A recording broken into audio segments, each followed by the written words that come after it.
سرخط مهمترین خبرها: جسد قابلجان علیف نورسی کشته شده را به وطن آوردند. امامعلی رحمان 3 دادرس را از کار پیش کرد و مولداوا نظامی سفری بی روادید را به تاجیکستان بیکار کرده است.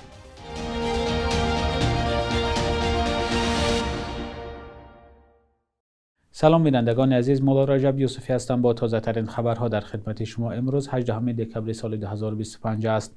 جسد قابلجان علیف نورسی تاجیکی را که در یک از مکتب‌های ولایت مسکو کشته شد، صبح 18 دکبر طریق هواپیما از مسکو به دوشنبه آوردند.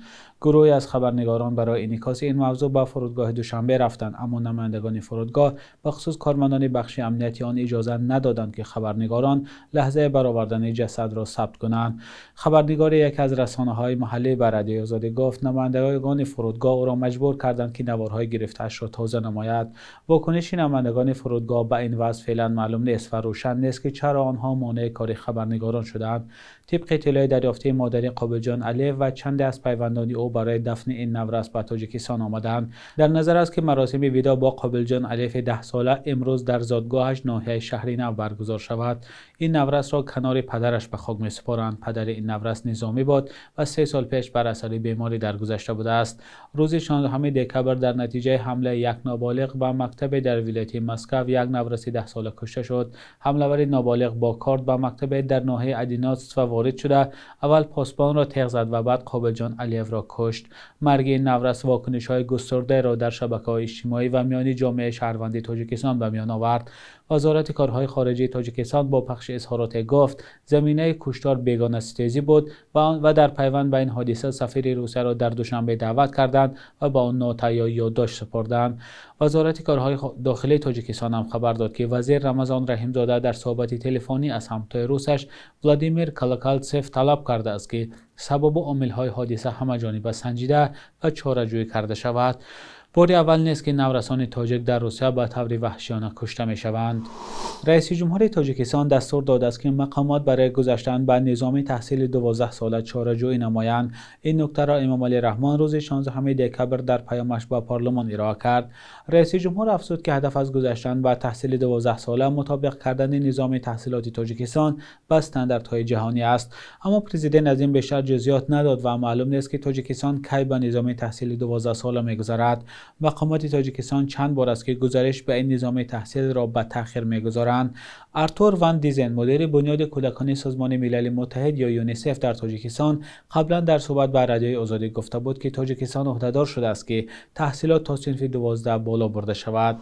امامعلی رحمان رئیس جمهور تاجیکستان 3 دادرس کشور را با سبب صادر نمودن کرداری که شأن و اعتبار سودی را پس می‌زند از مقام‌هایشان برکنار کرده است. او فرمان را در این باره روز 17 دکبر امضا کرده است. در فرمان امامعلی رحمان آمده است حسین زاده فردوس لطیفی از وظیفه سودیه سود ولایت سوخت، سمندر قلندر از وظیفه سودیه سود ناحیه جلال الدین بلخی و دولتزاده ناظم اسرم از وظیفه سودیه سود ناحیه بلجوان بنابر صادر نمودن کرداری که شأن و اعتبار سودی را پس میزنند آزاد کرده شوند. معلوم نیست که این 3 دادرس با چه کار یا رفتارشان شأن و اعتبار دادرس را در تاجیکستان پس داده باشند، اما در گذشته بعد این گونه فرمانهای رئیس جمهور دادرس ها را برای رشوه‌خواری به دادگاه کشیده و جزا دادند. نظام دادگاه تاجیکستان و رفتار دادرس ها سالهاست که تنقید می شود. دادرس ها را به آن متهم می کنند که پایبندی مقامات هستند و هر چه که دادستان ها میخواهند اجرا و حکم های ناعادلانه صادر میکنند. خود امامعلی رحمان روز 5 دکبر سال 2024 اعتراف کرد که فساد و رشوه‌خواری در بین دادرس ها مایه عمیق نگرانی است. امامعلی رحمان این آمار را آورد که در 10 ماه سال 2024 کارمندان نظام دادگاه 26 جنایت صادر کردند.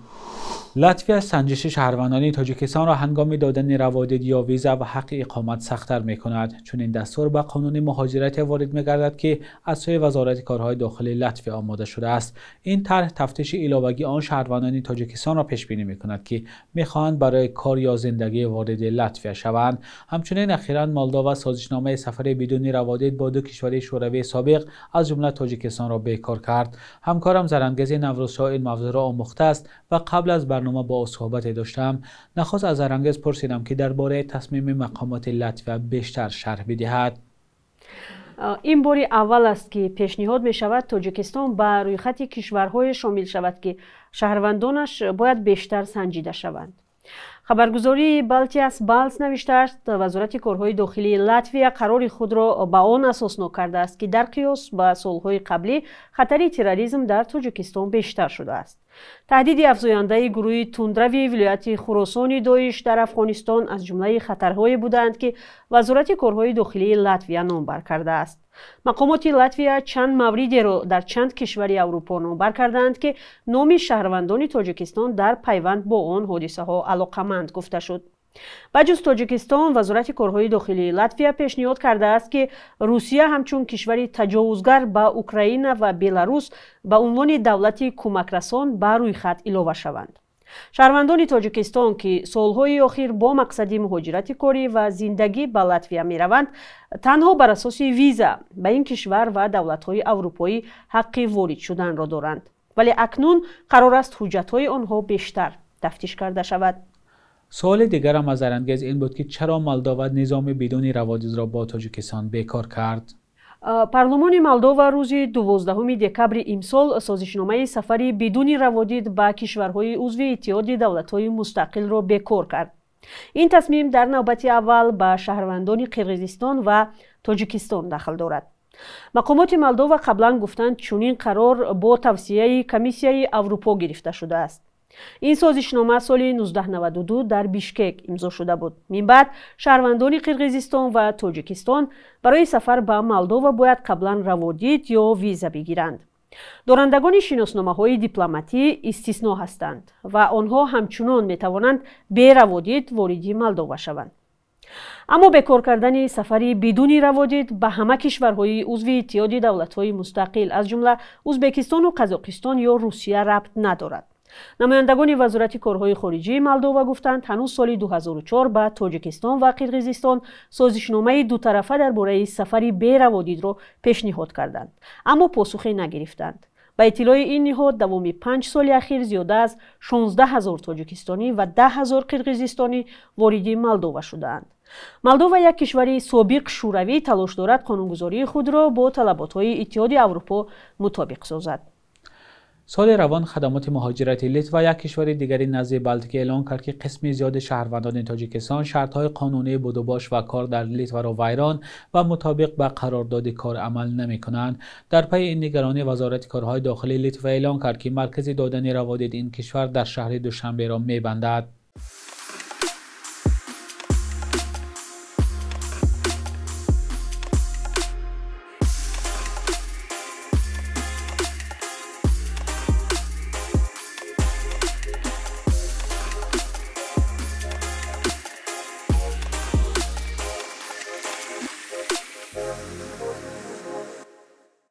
بخش یک روز تاریخ است که مهمترین تحولات تاریخی در روز 18 دکبر را فرا می‌گیرد.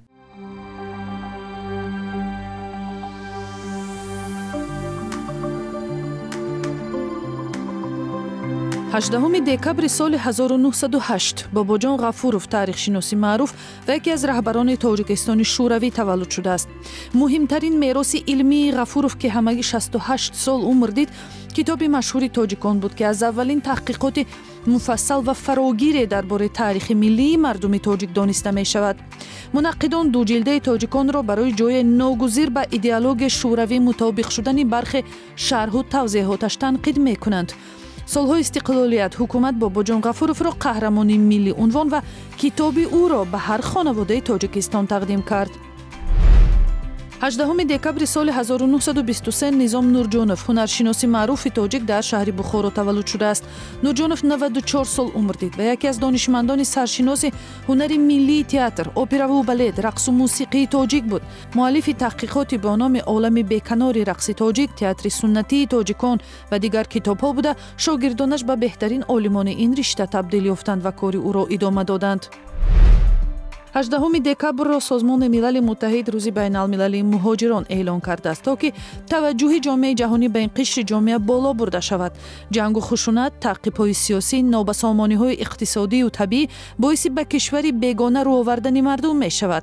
مهاجران قشر آسیب پذیر، به حمایه و این زمان هوسمند بیشتر برای کار و زندگی بهتر به حساب می روند که در صورت توجه درست می توانند به رشد کشور مساعدت کنند. بیش از 1 میلیون شهروند تاجیکستان در خارج اساساً روسیه مهاجر کاری میباشند.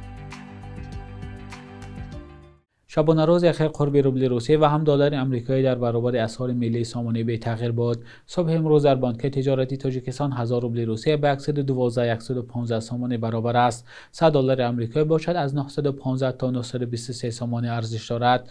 قرب رسمی بانک ملی تاجیکستان برای 18 دکبر چنین تعیین شده است.